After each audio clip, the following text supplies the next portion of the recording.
बंद पड़े कारखाने, चारों तरफ पसरा गहरा सन्नाटा, हर तरफ बंद होती फैक्ट्रीज और ऑफिसेज। ये तस्वीरें आपका दिल दहला रही होंगी। आज भले ही आप अमेरिका को दुनिया के सबसे पावरफुल कंट्री के तौर पर देखते हो, लेकिन 1920 के दशक के अंतिम कुछ साल और चुप्पी बहाल करती 30s की तस्वीरें उस वक्त को बयां कर रही है जब अमेरिका अपने रोरिंग 20s को खामोश होते देख रहा था। इस वक्त अमेरिका में एक नए शब्द का जन्म हुआ, ग्रेट डिप्रेशन। जी हाँ, ये वही ग्रेट डिप्रेशन है जिसकी वजह से अमेरिका और कई बाकी देश पूरी तरह से 100 साल पीछे चले गए थे। अमेरिका में तो स्थिति इतनी बदतर हो चुकी थी कि फ्री कॉफी और डोनट्स के लिए लोग घंटों कतार में लगे रहते। सरकारी और म्युनिसिपल कर्मचारियों को अनिश्चितकालीन समय तक के लिए सस्पेंड कर दिया गया था। चारों तरफ थी बदहाली और डिस्पैरिटी। आखिर क्या था ये ग्रेट डिप्रेशन जिसने इतिहास का रुख बदल दिया और अमेरिका जैसे देश की कमर तोड़ दी? In the 1920s, the great American word was prosperity. Now the 30s have begun and there is a new word, depression.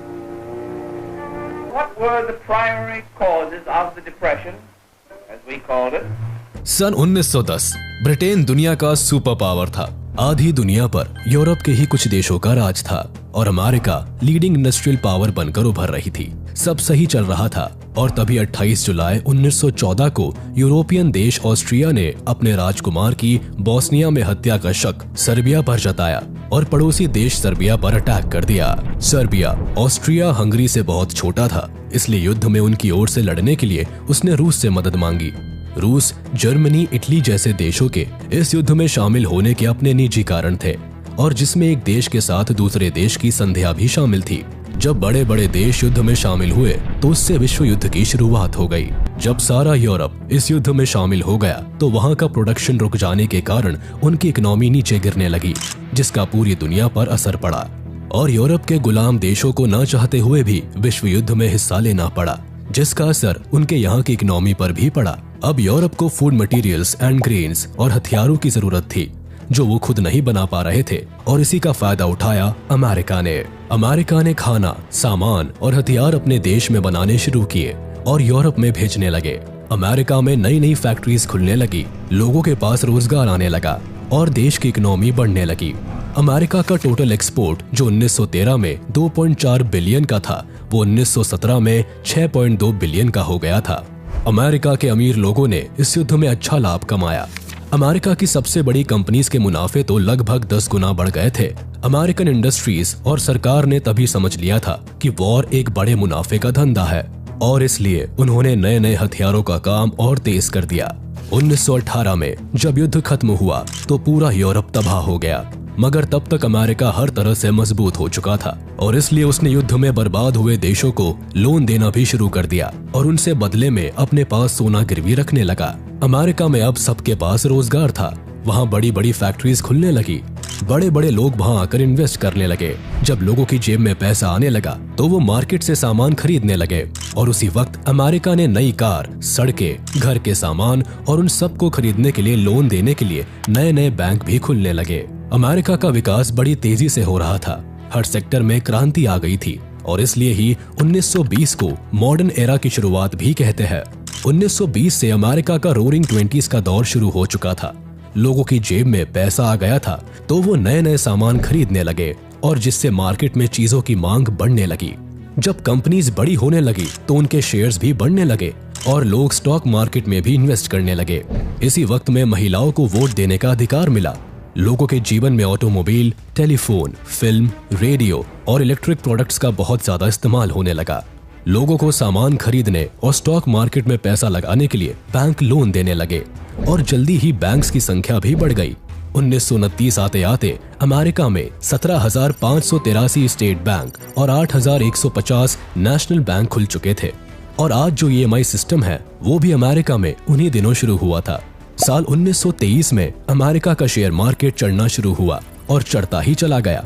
Stock market हर साल पैसा डबल कर रहा था और इसलिए लोग ज्यादा से ज्यादा अपना पैसा उसमें लगाने लगे। लोग अपना घर गिरवी रखकर या बैंक और स्टॉक ब्रोकर से लोन लेकर भी उसमें पैसा लगाने लगे। सब सही चल रहा था, मगर 24 अक्टूबर 1929 को एक ही दिन में मार्केट में से लगभग 5 अरब डॉलर्स का सफाया हो गया, जिसका कारण था ओवर प्रोडक्शन।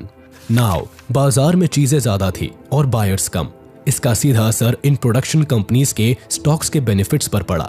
कंपनीज अब घाटे का रुख कर रही थी। अगले दिन भी मार्केट में गिरावट जारी रही और 29 अक्टूबर 1929 को न्यूयॉर्क स्टॉक एक्सचेंज में लगभग 14 अरब डॉलर्स का नुकसान हो गया। आंकड़ों के हिसाब से देखा जाए तो ठीक 93 साल पहले यानी 29 अक्टूबर 1929 के दिन इस ग्रेट डिप्रेशन का जन्म हुआ, जब अमेरिकी शेयर मार्केट में एक साथ करीब 1 करोड़ 60 लाख शेयर्स अचानक बिक गए। अब अमेरिका में बदहाली आने लगी। ग्रेट डिप्रेशन वर्ड का इस्तेमाल आम हुआ। सबके अंदेशे यही थे कि स्टॉक मार्केट के अंधाधुंध दौड़ में मंदी के चलते अमेरिका बर्बाद होने के कगार पर आ गया। लेकिन सच्चाई तो कुछ और ही थी। 8 मार्च 1929 को पॉल वॉरबर्ग, जो पहले विश्व युद्ध के दौरान अमेरिका के सेंट्रल बैंक फेडरल रिजर्व के वाइस चेयरमैन थे, उन्होंने प्रेसिडेंट को बताया कि अमेरिकी शेयर मार्केट अब एक सट्टा बाजार बनता जा रहा है और इसके खतरनाक रिजल्ट्स हो सकते हैं। स्टॉक ब्रोकर्स बिना नियम कानून के किसी एक शेयर में ज्यादा पैसा लगाकर उसकी कीमत बढ़ा देते हैं और फिर अचानक सारे शेयर्स बेचकर उसकी कीमत गिरा देते हैं। इससे स्टॉक ब्रोकर्स को तो डबल फायदा हो रहा है और जनता को डबल नुकसान। मगर देन प्रेसिडेंट ने इस पर कोई ध्यान नहीं दिया। कुछ दिन बीते और फेडरल रिजर्व को भी ये बात समझ आई तो उसने भी सरकार को ये बात बताई। अब जब फेडरल रिजर्व बैंक ने ये बात कही तो लोग डर गए और अपने अपने शेयर्स बेचने लगे, जिससे शेयर मार्केट गिरने लगा।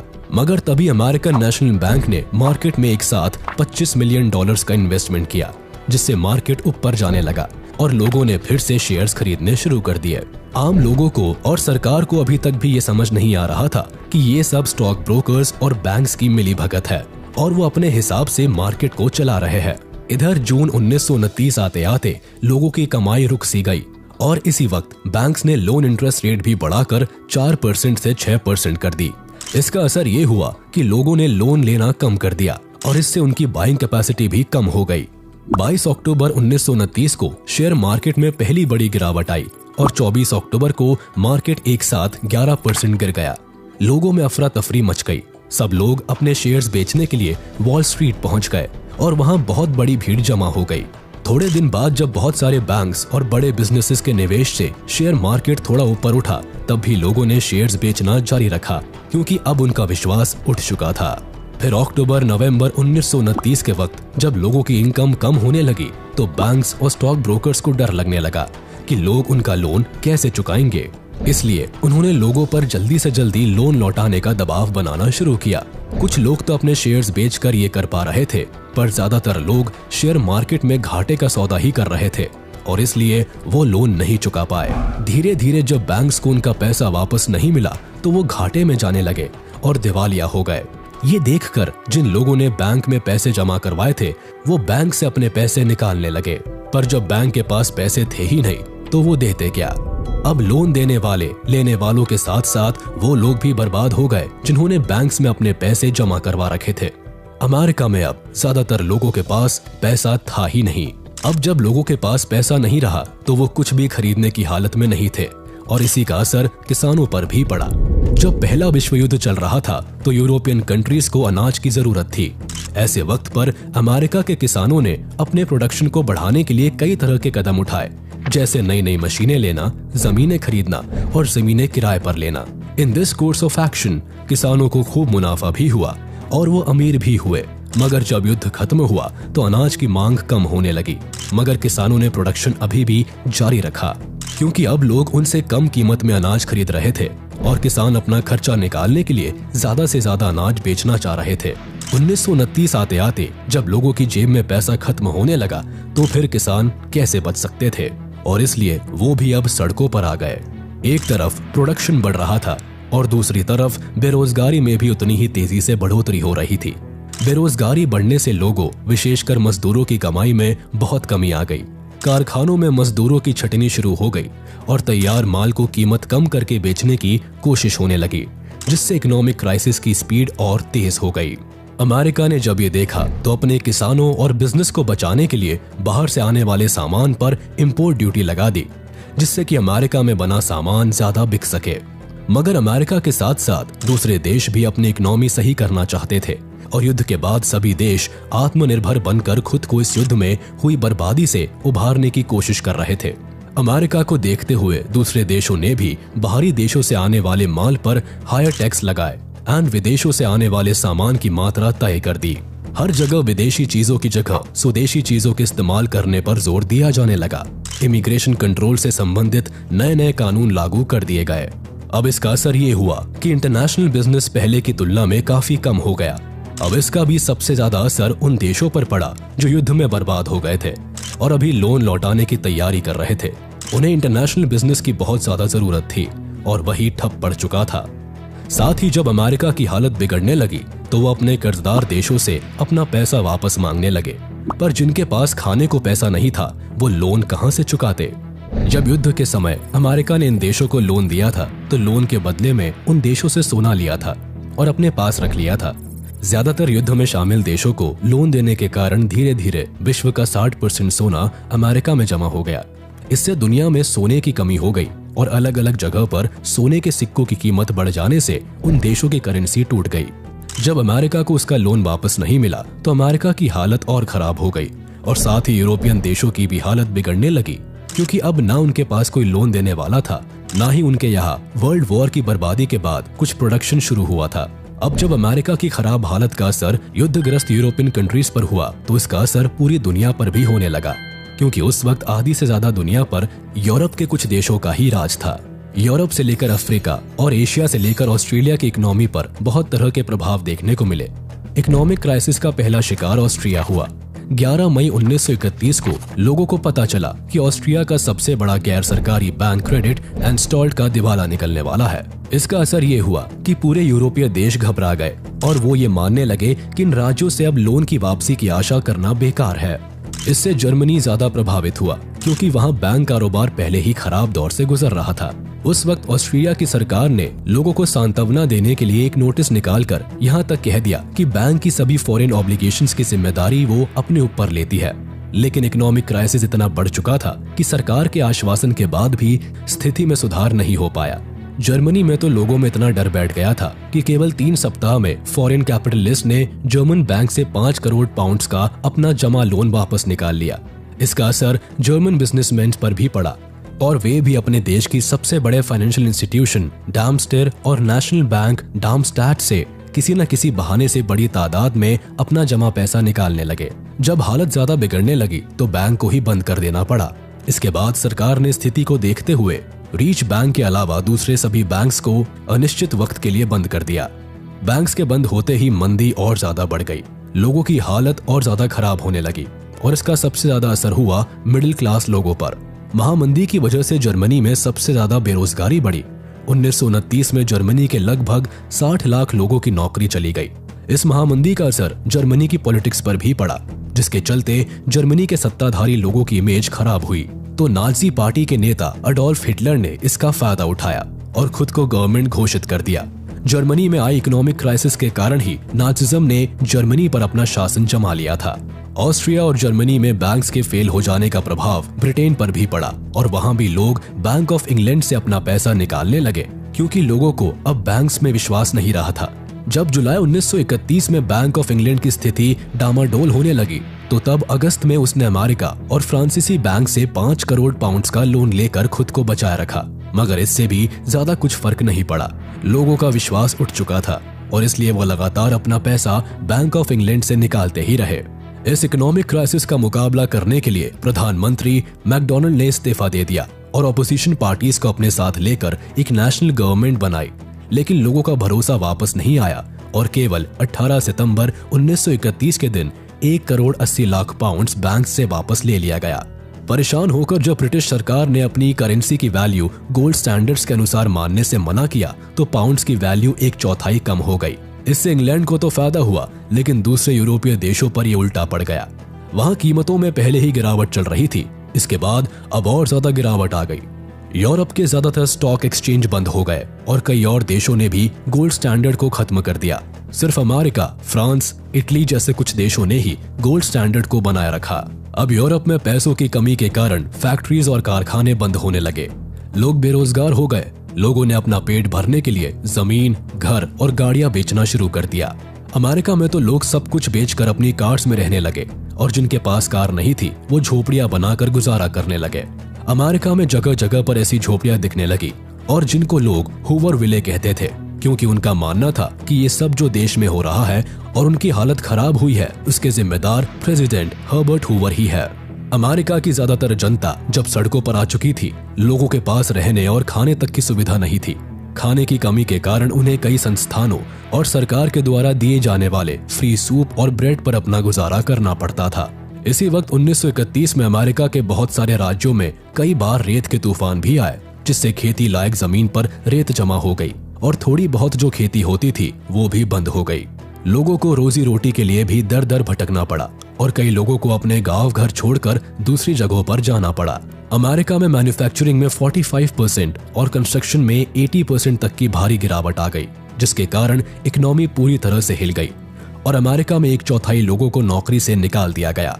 साल 1933 तक पूरे अमेरिका में बेरोजगारी की दर 25% से भी ज्यादा हो गई थी। रोरिंग 20s के दौर में अमेरिका के बैंक्स ने लोगों को बेहिसाब लोन दिया था।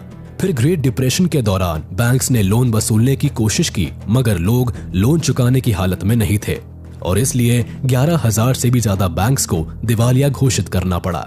यह महामंदी का असर 10 सालों तक रहा और जिसके कारण पूरी दुनिया में गरीबी और भुखमरी एक अलग स्तर पर पहुंच गई। यानी 1932 और 33 तक दुनिया में महामंदी ने कहर ढा दिया था।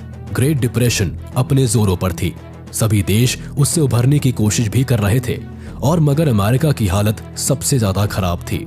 जब 1933 में सब लोग मंदी से परेशान थे तो लोगों ने सरकारों के खिलाफ आंदोलन करने शुरू किए। इसका असर ये हुआ कि जब 1933 में अमेरिका में इलेक्शंस हुए तो नए प्रेसिडेंट बने फ्रैंकलिन डेलानो रूजवेल्ट।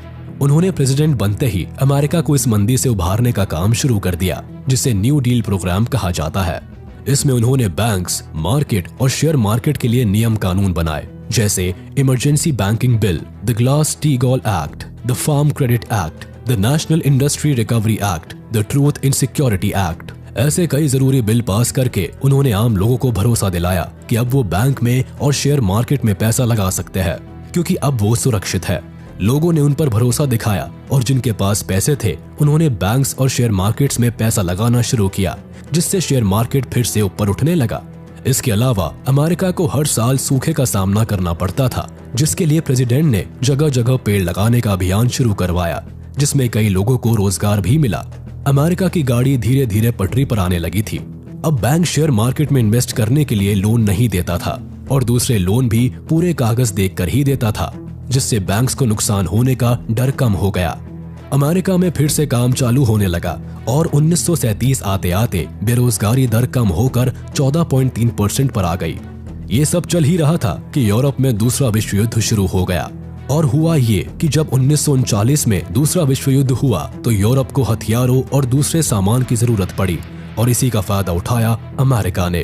उसने अपनी बंद पड़ी फैक्ट्रीज फिर से चालू कर दी और नए नए आधुनिक हथियार बनाकर यूरोप को बेचना शुरू कर दिया। युद्ध के कारण दुनिया में फिर से अनाज की कमी हुई और अमेरिका के किसानों की हालत भी फिर से सुधरने लगी। बाद में 1941 में अमेरिका भी इस युद्ध में शामिल हुआ। जब दूसरा विश्व युद्ध खत्म हुआ तब तक अमेरिका फिर से मजबूत हो चुका था और उसके बाद उसने पीछे मुड़कर नहीं देखा।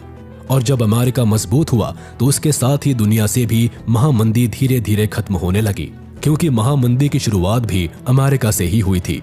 ग्रेट डिप्रेशन ने सिर्फ दुनिया का नुकसान ही नहीं किया बल्कि दुनिया को बदल कर रख दिया था। ग्रेट डिप्रेशन के चले जाने के बाद दुनिया में कई तरह के बदलाव आए। द सोवियत यूनियन एक कम्युनिस्ट देश था, जिसकी वजह से उसने खुद को पूरी तरह से कैपिटलिस्ट सिस्टम से काटकर अलग कर दिया था। सभी कैपिटलिस्ट देशों ने भी उनसे बिजनेसेस और संबंध खत्म कर लिया। इसका बहुत बड़ा फायदा मिला सोवियत यूनियन को, जिसके कारण वो ग्रेट डिप्रेशन के दौर से खुद को बचाने में कामयाब रहा। इस ग्रेट डिप्रेशन के चलते बड़े बड़े विपक्षी पार्टी के नेताओं ने सत्ता में बैठे नेताओं के खिलाफ ये प्रचार करना शुरू कर दिया कि आम लोगों की इस खराब हालत के जिम्मेदार पूरी तरह से उनके कैपिटलिस्ट नेता ही है। देखा जाए तो फेसिज्म को बढ़ावा देने का काम इस मंदी के दौरान ही किया गया। कई सारे देशों के बड़े बड़े दिग्गज नेता तो सत्ता में थे, उन्हें इस महामंदी की वजह से सत्ता से हटा दिया गया।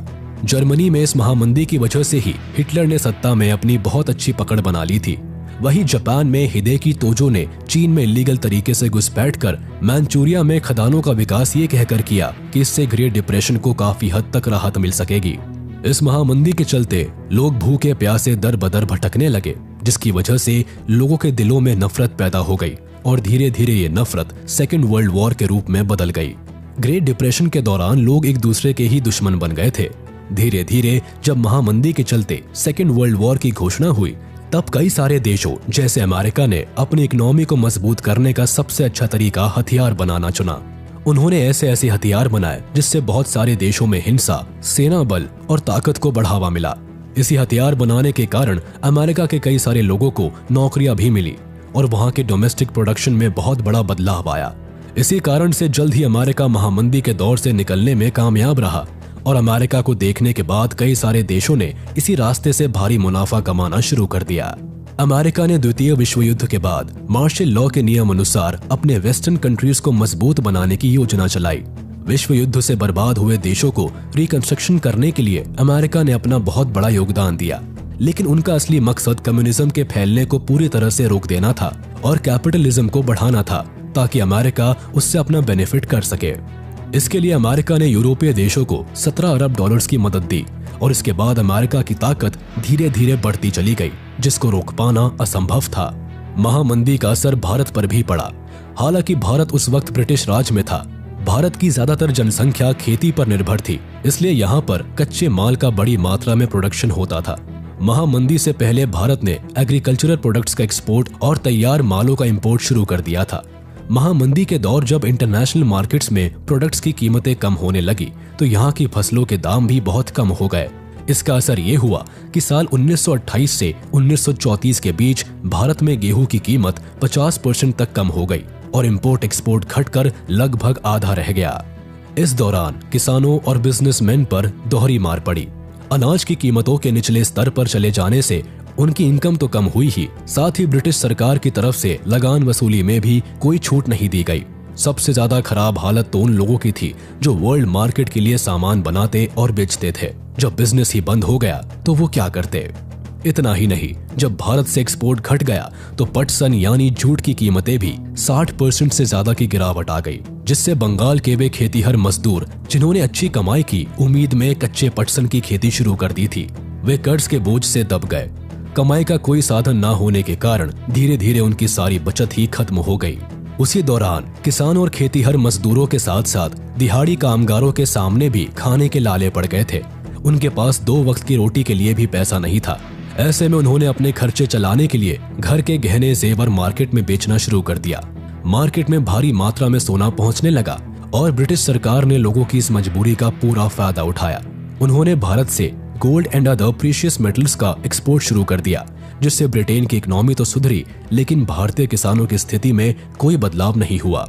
साल 1931 में ग्रेट डिप्रेशन अपने चरम पर थी और भारत के लोग ब्रिटिश शासन होने के कारण बेवजह उससे जूझ रहे थे। ऐसा नहीं है कि भारत में सभी लोगों पर महामंदी का एक जैसा असर पड़ा था। भारत के शहरों में रहने वाले फिक्स सैलरी कर्मचारियों और उन जमींदारों जिनकी कमाई फिक्स थी, उन पर इस महामंदी का ज्यादा असर नहीं दिखा, क्योंकि कमाई का एक साधन होने के कारण उन्हें दूसरे लोगों की तरह खतरनाक हालात का सामना नहीं करना पड़ा था। तो 1929 में शुरू हुई महामंदी 10 साल बाद 1939 के आसपास जाकर खत्म हुई और इसलिए इसे आज तक की सबसे ज्यादा दिन तक चलने वाली मंदी कहा जाता है, द ग्रेट डिप्रेशन।